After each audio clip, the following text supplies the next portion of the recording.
Andy Hill. Andy, thank you for joining us. Cheers, mate. Pleasure.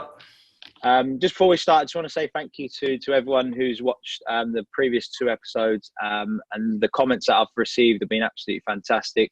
So I appreciate that. And this episode is one not to miss. Me and Andy met, what year was it? 2015, 16? Must have been. Earlier, 2013.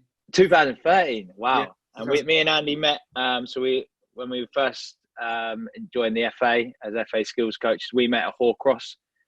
We spent 2 weeks as an induction at St George's Park. And any FA skills previous coaches watching this will know that was a fantastic 2 weeks, and we met some good people and some people that I've stayed friends with for a long time. And Andy's one of them, and he's going to give us a good insight into some coaching styles and also his previous experiences. So, are you ready, Andy? Yes, mate.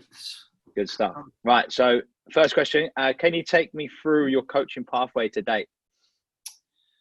Yeah, sure. So,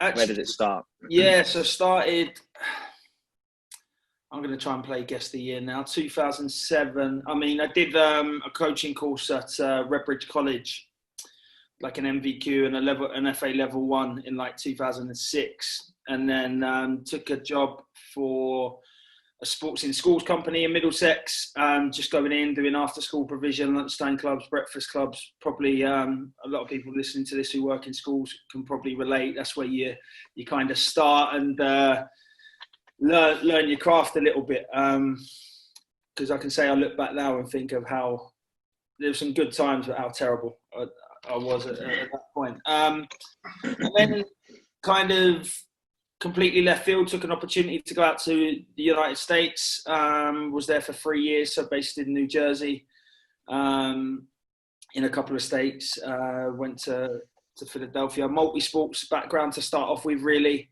and then more football specific, did that until 2011, made the decision to come back, which was tough because the culture and everything was fantastic, learning environment out there as well. And came back, worked for a friend's sports in schools company. Obviously had a bit more experience at that point, a little bit more responsibility, which was good. Then combined that with my first academy role. So I took an assistant's role at Stevenage, 50 miles from my house, voluntary, 3 times a week, plus games. I mentioned that as if it was important, but at the time it wasn't. I was just buzzing to be involved. And that actually came around through being on the course, youth module 1 or 2, with the head of youth at Stevenage at the time, because obviously the courses were relatively new. So took us up to 2013, and then the FA opportunity came, and one that just probably completely changed everything, I think. Actually, I squeezed a year in at Dagenham and Redbridge, my local club as well, actually, after Stevenage, before I then went to the FA. The FA, as you know, obviously quite restricted with what you could do around it. But the actual role itself, I think, just the opportunities, the people that you meet. I probably went in about 100 schools in the 5 years I was there. So when I say contacts, I'm not just talking about FA and then football, just a lot of opportunities and friendships have come off the back of that kind of role. And for anyone not familiar with the FA schools program, it was for 5 to 11-year-olds and that primary age. So to this point, a lot of my experiences have been with that kind of age group. One thing I could do while I was at the FA was work in girls football, and took an opportunity to work at West Ham ladies. Very low profile at the time. I don't think it would be quite easy to get into a club of that nature now. It was literally, I sent an email and said I'd be interested in helping out, and I was in the next night helping at training, and it kind of went from there. Spent 2 seasons there. This coincided obviously with the stuff at the FA. Then a tough one, because I was assistant to Julian Dix for a year, and he gave me a call and said, Andy, I'm going to the men's side. Could you're going to be offered the job in the morning. Got offered the job and turned it down, and actually went to Millwall as the under-17s lead coach, joint lead coach, sorry. Which, for those that are familiar with the girls' pathway, Millwall was in the elite pathway at that point, whereas West Ham wasn't. So it was a step up, and straight away, I think like 3 of the girls played for England. So yeah. that was the level, and I wanted to challenge myself and better myself through working with better players. And then off the back of the FA and women's football, I had another role at CK Basildon Ladies, beyond Millwall, and then West Ham Academy in the foundation phase, and the pre-academy, as well as working primary stars program full-time for the foundation, which was like the Premier League's take on the FA Skills program, a little bit more educational based and PSHE based program.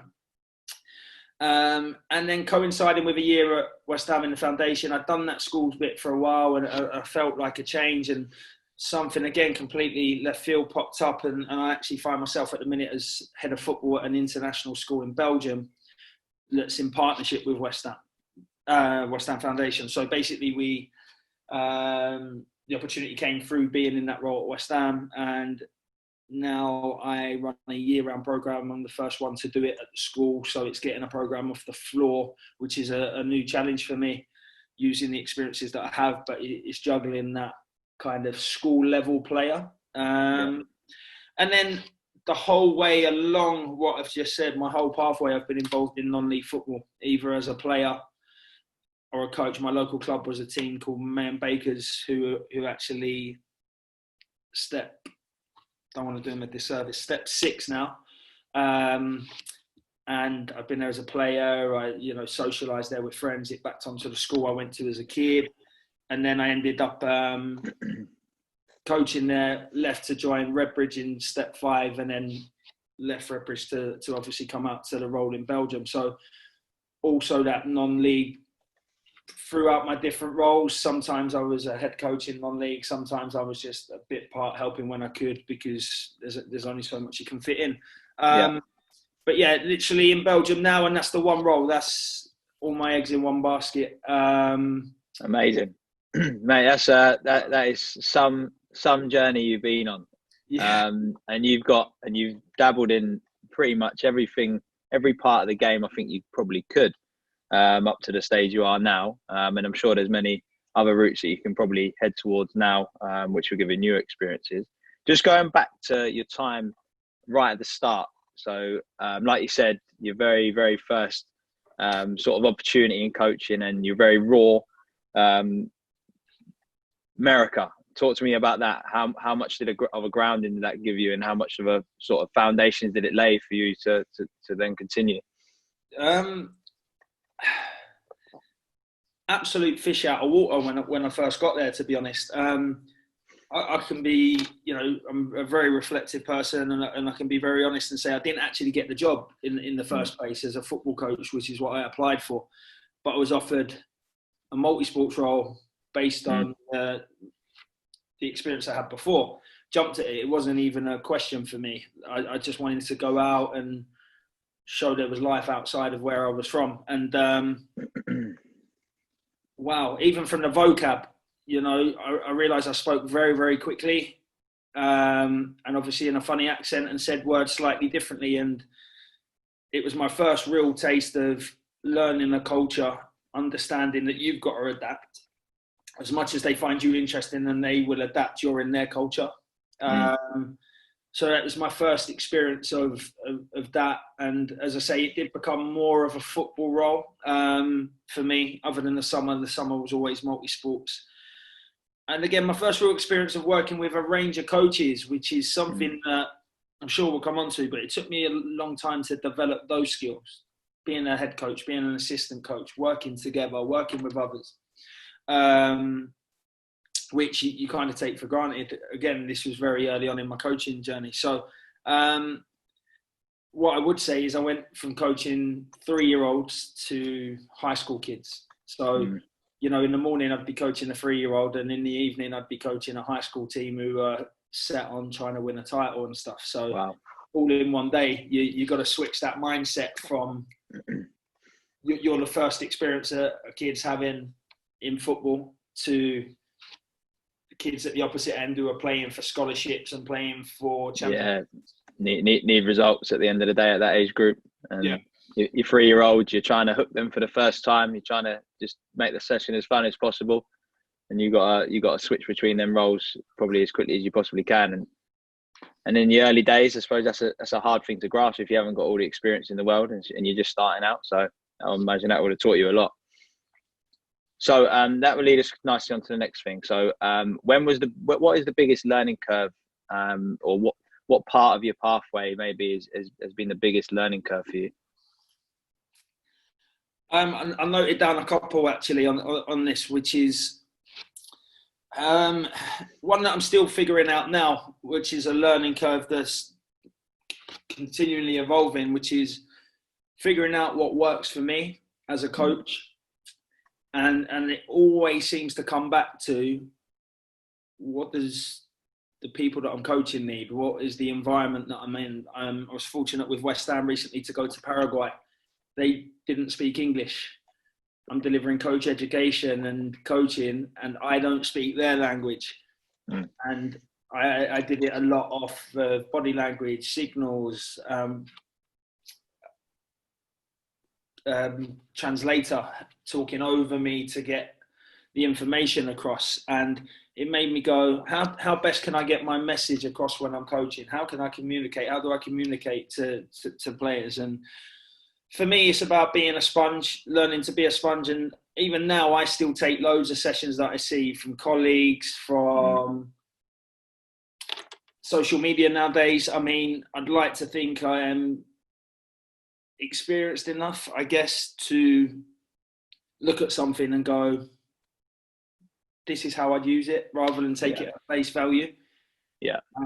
You know, I think I'm coaching the varsity boys, which is under 18s at the school at the minute, and I see a Bayern Munich session online, and respectfully to the kids, they're not Bayern Munich players. But that's the stuff that they watch and the stuff that they want to be able to do. So there is a little bit of your coaching where you've got to give them that flavour so that they know where they're going and what they get to. And then learning curve. When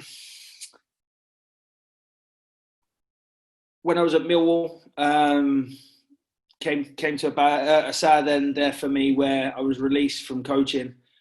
Tactical decision to move it in a different direction. That had never happened to me before. And in terms of learning curve, I've thought back to myself, what could I have done differently? What could I do? This, that, the other. And the one thing I can honestly walk away and say is I gave everything for the players that I could. You know, there was a lot of guilt on my part at the time because I'd signed all these players. I'd brought players in. I'd said, yeah, we'll help develop your child at 17, 18, because this was the development squad feeding into the first team. I'd just come off a stint of coaching and assisting the first team for 6 weeks on an interim basis, and they decided to go a different route. And at the time, the first thing I could think of was letting the players down. But I think in terms of a learning curve, first time I'd experienced that.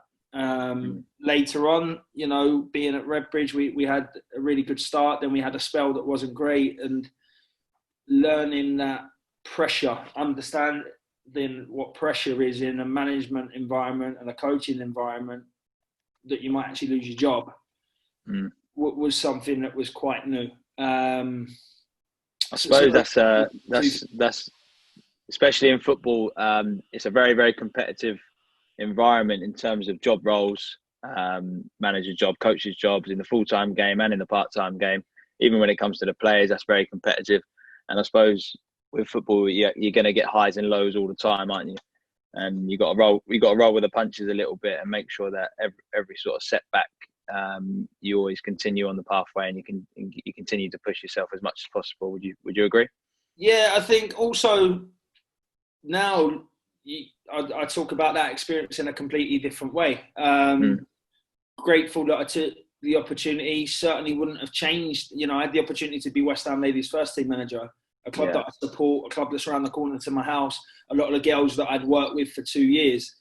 And I decided not to do that. And I remember first taking the first team when there was a change of manager, and myself and a colleague was asked to help out.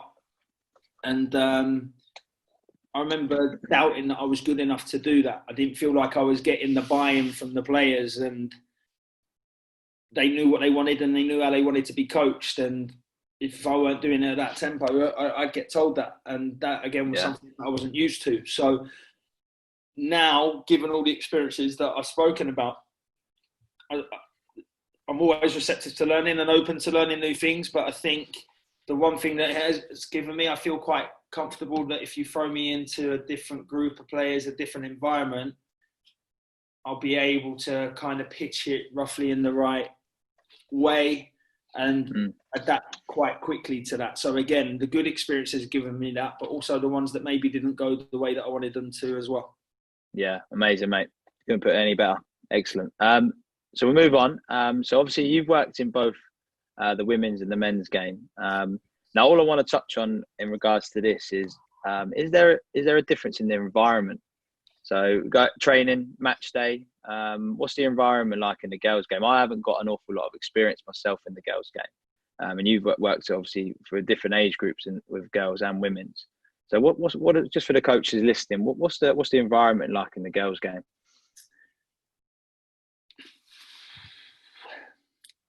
Deep question. I went into West Ham for the first time thinking, I'm a decent coach. I've coached at a few places. I coach at the FA. That's all material when you're working with them. They don't care. They don't care. They care about, can you coach? Do you know your stuff? Do you care about them as people? Now, in the men's environments I've worked in, there's a whole host of things, such as you've got boys that want to progress up the ladder. You've got boys that are coming the other way. They've come out of the pro game and they don't want to be coached as such. They just want to be allowed to play and enjoy it and stuff like that. And I think what the biggest thing that I recognise with the girls, and this is really across the board, if I'm honest, not just at the elite levels, is their receptiveness to learning. I feel like I can go into more detail with the girls. You know, I'm quite visual. I use a whiteboard for the players as well, and other means to try and engage them. And I feel like the girls take those things on board a lot more, whereas the boys and the men's game, it's more, I don't think you get away with stopping it as much, to be honest. And don't get me wrong, I think saying that and hearing myself say that, I think now some of the female players that I work with, they do want to just play and be allowed to play, and high activity time, which is something that I think all the coaches try to aim for. But yeah, certainly, I'm trying to think of an example, but certainly that receptiveness, that understanding, asking questions. There's a girl that sticks out to me when I was at Millwall. She went on to play for a Wales youth team, and she used to ask me question after question after question in training, and they were good questions, and even some to the point where it would be 3 or 4 passes ahead in the pattern that we were doing. So when that goes there, and then there, then there, then there, what do you want from me? And I was like, at the time, I remember going, well, let's see it. And then once I see it, I'll be able to give you, because the truth was, she was probably 2 passes ahead of where I was thinking in terms of the drill. And a lot of reassurance, a lot of, I feel like if I go through a drill, they'll break down the detail that you've got to be very particular with your vocabulary. Yeah. I think you can be, I tend to be a little looser with the boys, a little shorter and sharper. Maybe I've expected them to have a certain knowledge and understanding. Again, I always consider the players that I'm working with when I say that. So a lot of the boys I work with that I know have come out from a professional club. Especially some that have come out from West Ham that I've worked at, kind of understand the language that's used and what they might be familiar with. When you're working with the girls, a lot more of the game is grassroots.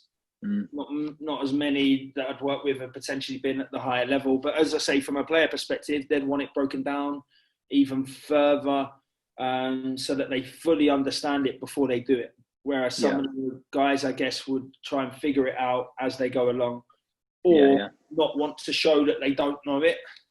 Mm. They'd just be like, yeah, let's just crack on with it. And if they don't get it, then that's okay. But they don't want to say that they don't get it at the beginning. Mm. Yeah, very good. Good. So what we're going to do throughout this podcast, we're going to talk about some coaching styles. Okay. So next question we'll go. So how does your coaching styles differ from the environments you work in? So how like we spoke about before, how do you adapt? How do you sort of change maybe the way you coach? Maybe the players, they might obviously have different learning styles, and so how do you change your coaching style just to fit in with the groups that you work with? I think as a coach, the different experiences that you have kind of give you the opportunity to take it into different places. I remember being in America and I had a flight, a Division 7 team, and remember thinking, I can't take this team any further in terms of where they need to go. Take the Division 7, under 12s, local league. And that actually the limitation was on my knowledge and experience at the time, being a 19, 20-year-old coach, which I'm completely okay with saying now. I think if we put it in the perspective of I'm working with a group for the first time across these different age groups, you have to get to know the kids or the adults or the environment, or, I wouldn't go into a non-league environment without knowing the club, the players, or doing my research, because you only get one first impression, first and foremost. And although I say don't be afraid to get it wrong, I think people also respect the effort. They respect that you know a little bit about, I might, during my first session, just my coaching style might be grab a little chat with a couple of the players. Oh yeah, I know you were at so-and-so last year. How was that? Or I know you've played under Adam Morris at so-and-so. How was he? How was, he spoke really well of you. And just planting that little seed. I actually remember one at Millwall, a couple of the girls, when I was at West Ham, I'd come across them and I was like, I remember the game from last year, and I think you got 2 against us that day. And straight away the connection was there with that player. They're like, oh, he remembers me when we played against them. And actually that bit's more important than the coaching stuff that's coming out of your mouth in the first instance. With the youngsters, the coaching style, again, I'm talking real young now, that foundation kind of phase age. Yeah. They're sponges. For a lot of them, it's their very first experience. So you've got a bit of a blank canvas. So when you talk about coaching styles, I think the skill is to bring yourself to their level. What does language sound like to a 5-year-old? What does structure look like to a 5-year-old? Structure to a 5-year-old, and working in a lot of schools, it's messy. There's a lot of things lying around, and there's a lot of play. So if we're doing line cone drills in and out, is the technical side important? Absolutely. And I think I have come to respect that a little bit. But I think as coaches, particularly if we're used to the older players, we tend to try and coach the younger players in the same way. And with the younger ones, you can't miss the gap. You can't make too big a gaps in their learning. So if you're at 5 years old going in and out of cones, that's a big jump from running out in the playground and just throwing stuff around and messing around, which is what they do for most of the daytime. Ultimately, they probably don't know the game of football yet. So now this is it. So especially foundation phase. So we talk about Q&A and coaching and flybys. This is just planting seeds, isn't it, at this age group? Just asking them questions at what it might look like, what the game might look like at the start, just so they can start to think about what football looks like and the decisions they make in a football pitch. And as you know, from our time at the FA, the amount of training we received on how children learn, especially in the foundation phase, is huge. Like you said, dribbling out of a cone might be the hardest thing that they've possibly ever tried in their life, because they go out of play time, and at what point have they got 4 cones put out in front of them? They might have 1 cone here, 1 cone on the other side of the playground that they're trying to get around. So you're asking them to do something that's totally alien to the age group. I think one thing I've learned, and certainly working with a lot of teachers and coaches, is you adopt or you develop as a coach a tolerance level to chaos. Now, being at the FA, mine is very, very high for a lot of people. So I'll have a lot of the kids running around in 20 directions, cutting across each other. And for some people, that's alarm bells. Yeah. Coaching style, a lot of teachers are in a classroom all day, sit down, calm, facing the front. Structure. So that is why the delivery style, if they're coaching, is the same. I think when you got me to think about this question, whether I've got a 25-year-old male player, a 5-year-old playing for the first time, I think we've touched on it a little bit. You got to find out what motivates that person straight away. Now, I'm quite high energy. I'll run around. I'll be very silly with the younger age groups. Obviously, if I coach in that way to the old ones, they'll think I'm a little bit mad. But I just use templates, and I'm confident that you can use a template with a 5-year-old and a 25-year-old non-league player. The skill of the coach becomes how you adapt it. I think there are players, certainly at Redbridge and players that I've known for 3 or 4 years, that I'm sure if you spoke to them, I've adapted my style with them over the last 3 or 4 years, which has gone from I do think with my experiences, my approach is quite calm in the sense of trying to understand, Q&A, what do you think, guided discovery, go and have a go, that 3-point game has kind of introduced to me a little bit of, no, this is what I want you to do, because this is the system that we want to play and this is how we want you to do it. And having that little push and pull with a player that maybe doesn't want to be coached at that point or has a different opinion. The younger ones, I find, and something I'm actually still developing now, is the level of detail I'm able to get across in my coaching without it being a long intervention. So they still need the technical stuff and they still need the detail and they still need that. But how do we get that in a way that interests them? So for those that are listening that maybe haven't worked with the foundation age as much, I think something that I use a lot, they use a lot in America, and is storytelling and theme sessions. And rather than say to a 5-year-old, dribble from here to here, if you talk about, I don't know, for example, SpongeBob SquarePants and trying to go and visit so-and-so, or Patrick for anyone who's a SpongeBob fan, they get that concept. They understand that. I remember the first CPD I ever did in America. They said, your homework tomorrow is to not come in the office. It's to watch 5 cartoons, 5 children's TV programs in America and come and feed back on it. And I thought, I was like, right, okay. And that's then the next day after that, when we come back in, it was like, right, now based on that, here are the templates of the games, make it the themes. And that's how kids learn. And that's how they kind of take it on board. But the actual coaching styles, I think I know from our experiences at the FA and other stuff in terms of the coach education, a question on the courses is always, what style are you and what style are you? And I know there's research and studies going on at the moment that are saying, well, actually, are people just one? Because there are moments where people will hear or see or learn by doing.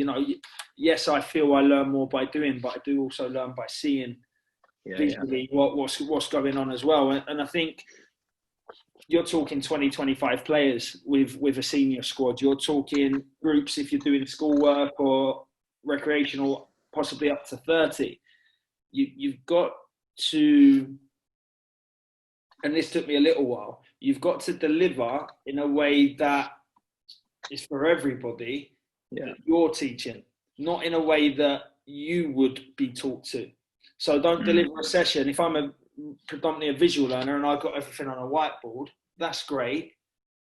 But, you know, what if you've got a kid who's dyslexic or can't read and write, or how are you catering for them? And actually, I think the more you incorporate a multitude of styles, you're able to switch and go where it needs to go based on what the player needs. Because I know, again, in the senior game, a couple of times I've been very command with a couple of players and I've got the reaction out of them I was probably looking for, but I'm not like that all the time. If I was like it all the time with some of them, it would lose its value, I think. I think they're just like, oh, it's Andy, screaming and shouting or coming across in a certain way. So I think, using a multitude of them, but also, as I say, that would be my one real key, which is find out the dynamic of the group you're working with and not just the preference of how you like to deliver. Very, very, very important there. Cheers, Andy. Appreciate that. So we move on. So we've got one last little question based on coaching styles. So why do you think it's important to use different styles when coaching a group of players? Now, we've already touched on that and we've already gone into quite a lot of detail. Yeah. The one last little question I want to ask you is obviously with the FA Youth modules, there's a lots of talk of letting the game be the teacher and this and that. And there's one style that probably is a bit neglected, especially in recent years with coaches, with that saying of letting the game be the teacher. Do you think there's a time and a place for a command style? So if they don't get it at any age group, do they need to be shown? Do they need to be told how to do it? So you're not saying a particular age group? You're saying no, yeah. So do you think we're going too far the other way with coaches sometimes letting the game be the teacher? Do you think there's still a time and a place for a command? I think the time at the FA Skills probably guided my thinking and learning down a certain pathway. We talked a lot about the right-hand side, so the psychological and the social, and probably neglected the physical and technical a little bit, me from a personal point of view in my delivery. Whereas I think naturally a lot of coaches that I see, grassroots and young age groups, I see they actually focus on the physical and the technical side and maybe neglect the other side. I think 80% of my FA Skills sessions would be starting with a game. And adopting that whole method. But actually what I was finding was, could I put a theme in there so it was linked to something so that they were actually learning from it? And I guess to let the game be the teacher, that kind of style, even within myself, it evolved over time, because it did go from standing there, I'm not going to coach the game today, to actually, do they need a little bit? Or how can I intervene? Do I intervene with one player? Do I stop the group? I still think that, that kind of touches a little bit for me on interventions, because it's why are you stopping it? Why are you doing what you're doing? So again, changing my mindset. Before I'd be like, oh, if I'm seeing a coach or whatever, I always like to go out and see grassroots football when I can. And in the early stages, I'll be like, oh, why is he doing that? Or why is he doing that? Why is he stop? Actually, through the mentoring and the tutoring side, actually listening to coaches go, well, my thinking was this and my rationale was that, is actually really important to understand why you as a coach are getting involved. And actually, something I think I've developed over a while is holding on to points rather than stopping it every time. Because you're looking for commonalities. If you do something once and I jump in and I try and coach and I coach and I coach and I coach and I coach, not a lot of playing's getting done. And I'm confident that you can use a template with a 5-year-old and a 25-year-old non-league player. The skills of the coach becomes how you adapt it. I think there are players, certainly at Redbridge and players that I've known for 3 or 4 years, that I'm sure if you spoke to them, I've adapted my style with them over the last 3 or 4 years, which has gone from I do think with my experiences, my approach is quite calm in the sense of trying to understand, Q&A, what do you think, guided discovery, go and have a go, that 3-point game has kind of introduced to me a little bit of, no, this is what I want you to do, because this is the system that we want to play and this is how we want you to do it. And having that little push and pull with a player that maybe doesn't want to be coached at that point or has a different opinion. The younger ones, I find, and something I'm actually still developing now, is the level of detail I'm able to get across in my coaching without it being a long intervention. So they still need the technical stuff and they still need the detail and they still need that. But how do we get that in a way that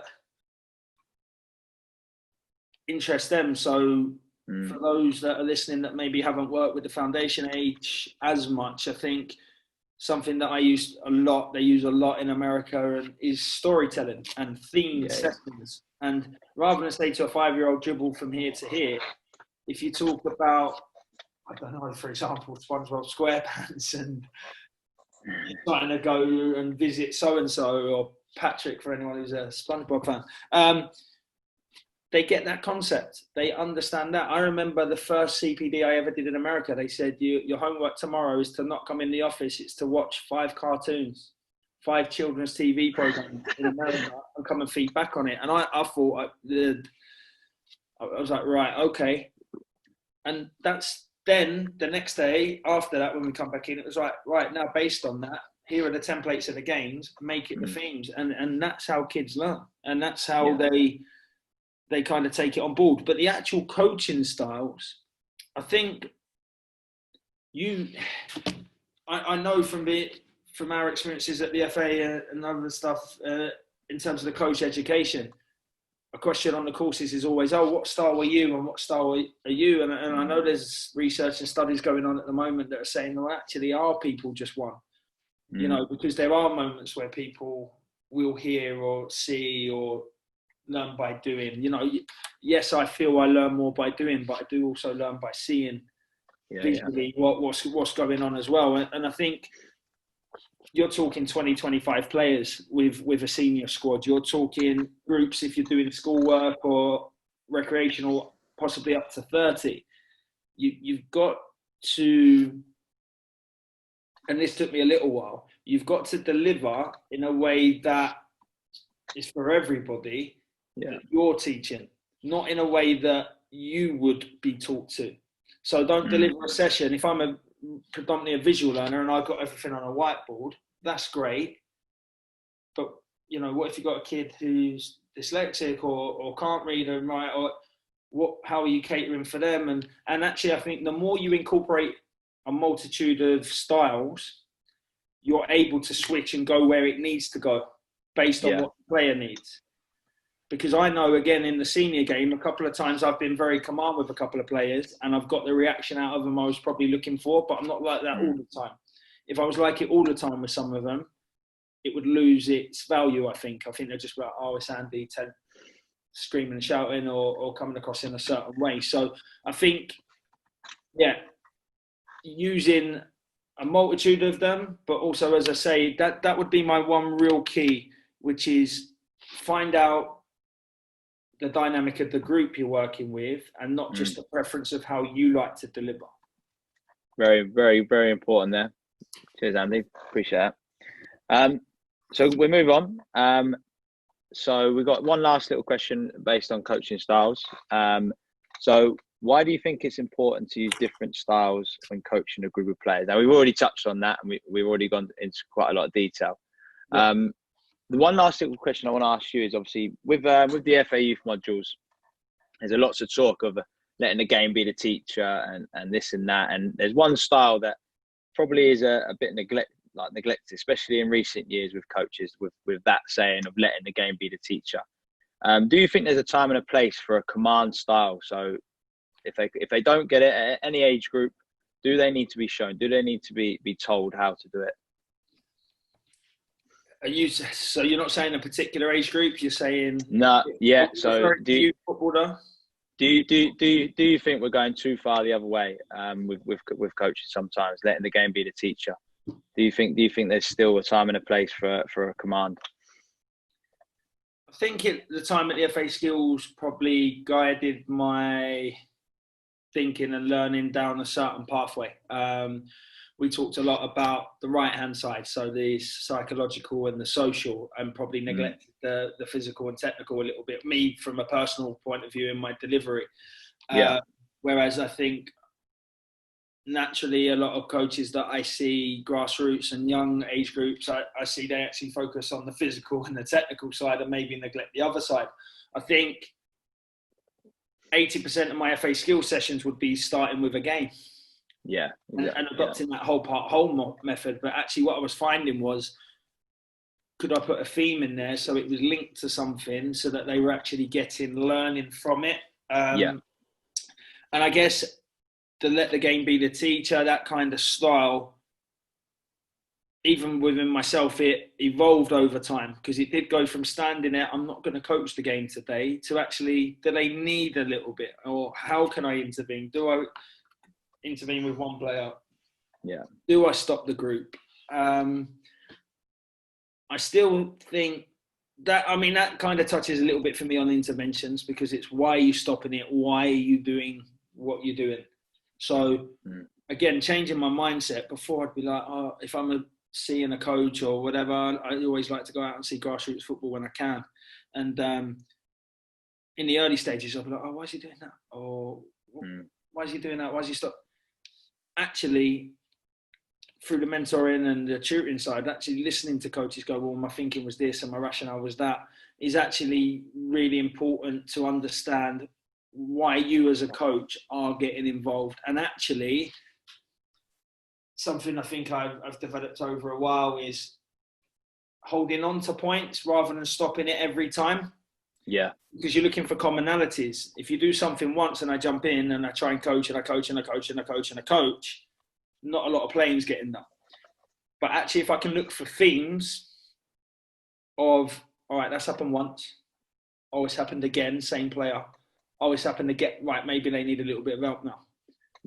Or actually, if there's common themes across the different players, maybe that's going to guide my training and my practices and what I'm going to do next. But I don't have to go in and address that now. I was always given a tip early in my coaching days, I think, which was keep on your theme, but it doesn't mean that you can't coach other things, but also make notes of other things. And that, like I just said, will guide where you go next, but you can't coach everything. You know, if you're coaching dribbling or traveling with the ball, and then I don't know, a cross comes in and they don't connect with it and finish, and then you're coaching that, and then you're coaching this. The ultimate thing is to guide your coaching styles, I guess, understand the players, understand what you want to get out of the session. So a lot of the times when I'm doing finishing practices, it's not really command, because I want them to get 100, 200, 300 goes at it, and then be able to talk to them one-to-one or in a way that they can correct or self-correct as they're doing it. So that, for me, I think, I do think you can overcoach at a young age, because also what you're saying might not be correct. So if you're saying you must do this and you must do it in this way, I'd be careful with that language. I know you can probably relate from the FA days, but it's more language like, can you think about, can you try to, can you... Open-ended, and you're not the fountain of all knowledge. Like, I've actually come across players where I can say, I know who your coach is, or was you coached by so-and-so? Just because of the terminology or the language, or probably just some of their mannerisms, I can go, I know that's how that coach. And I think it's important that coaches can have impact on players, but it's also important that the players obviously can figure out what works out for them. So in order to do that, you've got to give different ways of coaching, I think. No, I totally agree. Now, I've had that before as a player. I've had coaches that every single session you'd go, obviously playing sort of step 3 or 4 football, you'd go to work all day, you'd go training. You need some sort of high tempo session, and all that would happen is that you'd be coached all the way through the session. you'd have so many different messages, so many things going in your mind. And by the time you got home after the training session, you ain't remembered one thing. So I think that's important, especially as a coach, to not overload any kind of player with too much. If you can just drip feed in, give them things to think about, and have key messages, I think that's something that I've taken from playing, and I've hopefully used that as a coach to help my players, and making sure that they're not taking too much each session. They're not like you said, they need to be a sponge, but when you put too much water in a sponge, it just all drips out. I suppose you got to put a certain amount in. You know what I mean, Andy? I see what you did there. I think that the bit I would say, and I think that I'm trying to think of the saying that players that don't care how much you know until they know how much you care. And I think that applies whether I work at senior level or 5 years old. And it's something that I've always prided on, which is with the older ones, oh, Andy, what are we doing at training tonight? I'll get messages from the lads. And I go, well, you know, the manager wants me to think about doing this. What's your thoughts? What's going to engage the players, especially the captain and players like that, who I think it's really important to get their buy-in, because they'll get that message across for you as well. Redbridge, for example, we had a 7-a-side pitch that we used.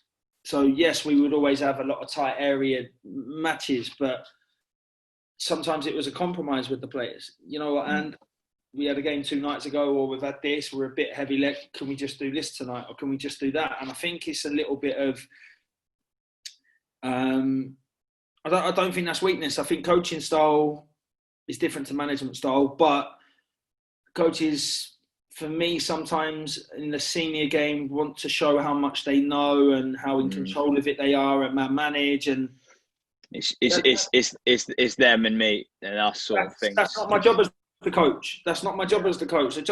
My job as the coach is the gaffer will tell me what he's thinking and what he wants me to work on, and I go and work on it. Well, of course, when you have a close relationship with the gaffer and the players, which, you know, I was with the manager at Man Bakers for 3 years, and then Redbridge for 1.5 years. You kind of feed into each other's thoughts anyway. You're kind of on the same page. And I think, as I say, that coaching style, when we link back to coaching styles, some nights, let the game.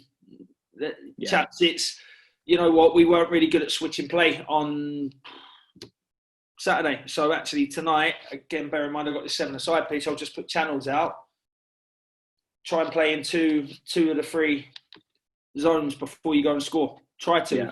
But that's what I want you to think about. And then what I might do at one point, I'm thinking about this clearly because it's something that I've done, I think, is you've planted that seed of what you're looking for. So you've given them the onus to do it. And then if you feel like they're just not doing it, a little reminder of what you're looking for. Yeah, it's really great, but I'm still looking for you recognizing when to switch. So now there's another opportunity. Then I think if you're still not seeing it, but you see an opportunity where they could switch it and they haven't, that's the one you go in and eat up and you go, right, talk to me about this. Maybe it's a little 1-2 and you change out. Maybe you can look at your body shape and detail. I think players are big on detail, especially the male players. As I said, I think a lot of them are quite technically efficient. They've played at good levels. They're very technical. Game understanding is a completely different thing. But I think even some of them top players, there's some bad habits and lazy habits if they're playing at a level a lot lower than they used to play in. And I think, again, that coaching style can be tough because there's some players that I've worked with at that level that is very minimal contact. You know, it's get in, get on with it. And I might say 2 words to them, but they might be really good trainers or them. So it's very different. It depends on the environment. I think you mentioned it earlier. The environment's very important. Yeah. Good stuff, mate. Excellent. So we're just going to go into your last question. So what's next for Andy Hill? Obviously, being in Belgium, it's another new experience for you. But where do you see yourself heading? What's next for you? I think for a lot of people, the current climate's a very strange one. And I think what I'm learning to do is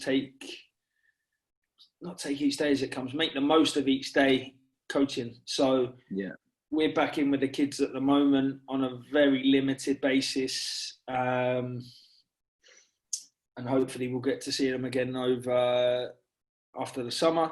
Do you know what? I think my mentors, people that I confide in, I think always say, what's the plan? Where are you going? Where, in football, what do you want to do? And I think there is something about the 3-point game. There's a buzz there. I've never played at that level.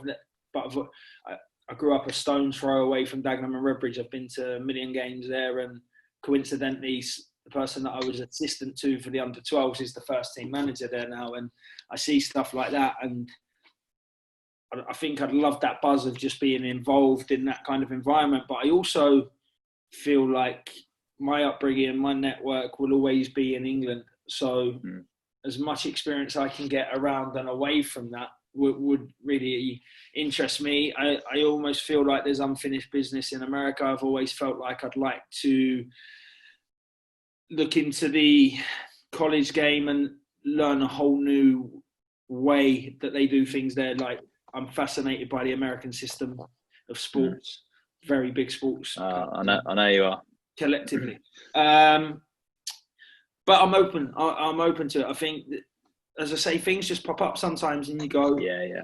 But what I would say is you can't do everything. So what I am bad for is going, all the roles that I said to you I've had. So at one time, I think I was doing 4 at a time. Like, you can't do everything, and you can't give 100% to everything, even if you want to, for all the want and will in the world. So one thing I'll say for sure, there's no playing career. I think my days are numbered, so I don't think there's no comeback there. I know you're out there still, mate. I'm hanging on. I've got a couple more years, I think. But I think that. So one of my players asked me this the other day when I was at Redbridge, are you going to go into management?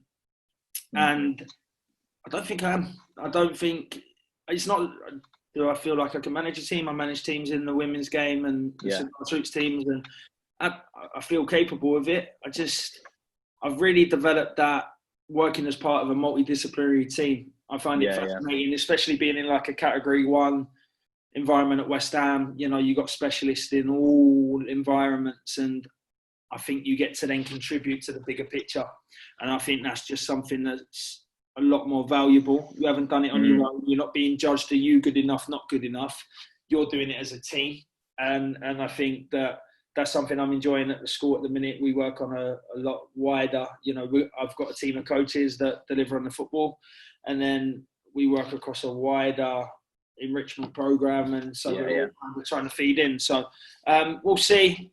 We'll see where it goes, but I'm certainly not putting a cap on any countries, all being well with the current pandemic, by the way. But I'm certainly not ruling out the UK as well. I just feel like the game's thriving in the UK, particularly the women's game at the minute. I think, although a couple of my experiences weren't the best in the end, it's not something that I would rule out, because as I said, with them being receptive, I really did enjoy that side of the game as well. Good stuff, mate. Right, thank you for joining us. It's been an absolute pleasure, mate, as always. So we're just going to finish on a couple of quick fire questions, mate. Oh, okay.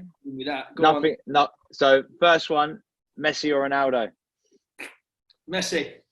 We go Champions League.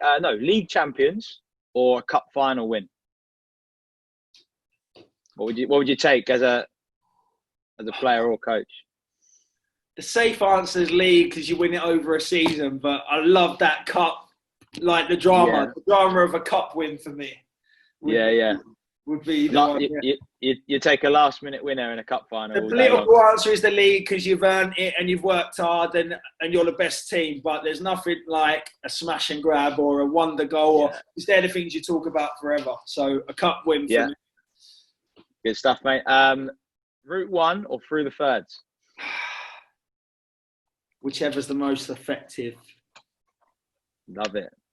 Good, mate. I like that answer. Was I allowed And to that, in one? I don't know. Sorry, breaking the if you rules. if you can get there in one and you score, it's better than through the thirds, isn't it?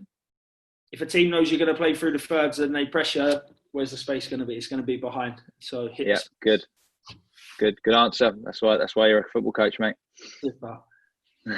And last one, Premier League or La Liga?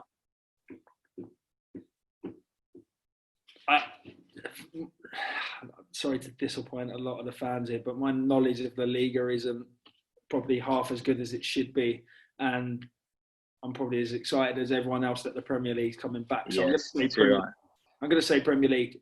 Yeah. On my limited knowledge of La Liga, I would say because of the vast, you just said there about Route 1 or playing through the thirds, I would just purely say because of the range of teams you've got in the Premier League. It's so interesting. The match like your Burnleys, your Sheffield United, your teams that different styles.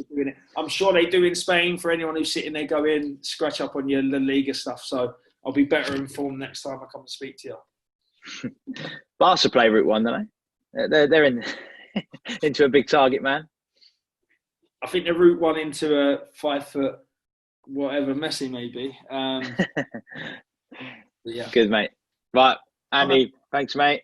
Take care of yourself, and I'll speak to you very soon.